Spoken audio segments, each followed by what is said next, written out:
Gotcha. Hello everyone, and welcome to another Monster Hunter World video. This is Thegameconomist, and today we're going to be going over some Monster Hunter World news, as well as I'm going to talk about the updates that the PC will eventually receive. So if you guys haven't already heard, Arch-Tempered Lunastra and Arch-Tempered ZORAH Magdaros have been announced. Of course, it wasn't a surprise that they announced Arch-Tempered Lunastra, because Capcom has been going through and releasing all of the Arch-Tempered versions of the Elder Dragons.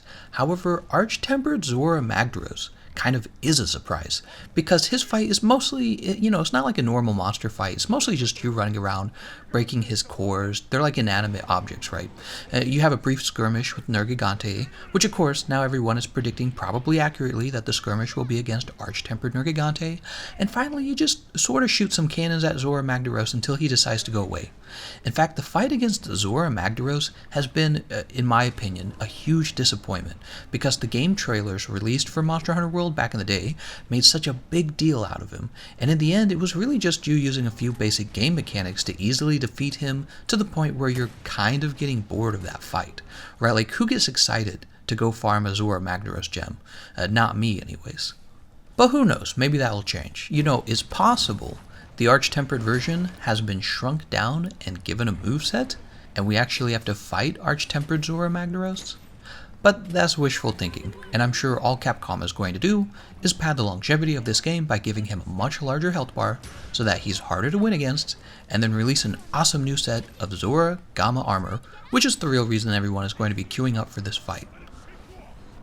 Speaking of padding the longevity of the game, Arch-Tempered Lunastra is probably going to be the worst Arch-Tempered monster in the game. I mean, there's still a chance they make Arch-Tempered Nergigante insane, or they make an Arch-Tempered Zenigeva who's absolutely going to blow everyone's mind. But more likely than not, it's going to be Arch-Tempered Lunastra who causes most players to throw their controller at the screen and then get on the internet to complain about artificial difficulty, which, yes, I totally agree with. She's just not that fun because her moves they're a little too fast and they have a little too much range, so you're not really given a chance to react and make smart decisions, unless maybe you're an absolute god at fighting Lunastra, or you've put together an especially cheesy build, which is what I do and what I'll be making videos about when she launches.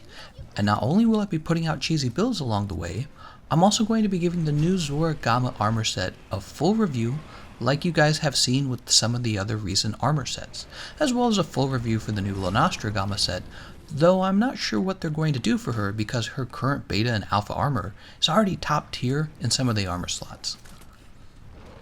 I also wanted to mention that I'm upset we didn't hear the announcement of any other new content. Maybe they just aren't ready for an announcement, or maybe they're kind of winding down their work on Monster Hunter World. But I thought maybe we would hear about, I don't know, a Roshi Kirin, or a new map, or a new game mode, or even G-Rank, which I probably would end up buying, but they didn't say anything, so we're stuck in the dark for now. Hopefully we get something new, or I'm going to have to crack out another game out of boredom. Arch-Tempered monsters lately, they feel like bullet sponges, don't they? Especially if you've already unlocked all of their new armor. What we need is fresh, original content. And now let's not forget our friends on the PC. If you guys weren't sure what you're going to be getting after Deviljho, well then let me talk about it. You're waiting on the release of Kulvtaroth, a brand new monster with a new game mode that lets you undress a giant golden lizard lady in order to receive a bunch of RNG weapons. Except it's never the RNG weapon you were hoping for, because that's the nature of RNG loot. Her armor is going to change the armor meta for you guys in a pretty substantial way. And then when you get Lunastra, who comes next, and she's Teostra's sexy girlfriend, who the dev team definitely wants you to know she's not just a clone of Teostra by giving her a unique moveset. Well, her addition to the game also adds some pretty substantial pieces of armor, as well as the all-powerful Temporal Mantle.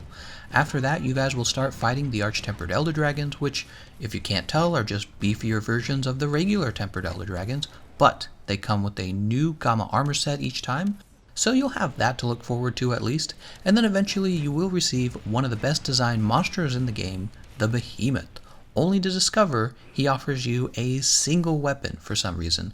I really wish he had just offered like a full set of weapons, because he's such a terrific monster. That in a nutshell are all the updates coming to Monster Hunter World.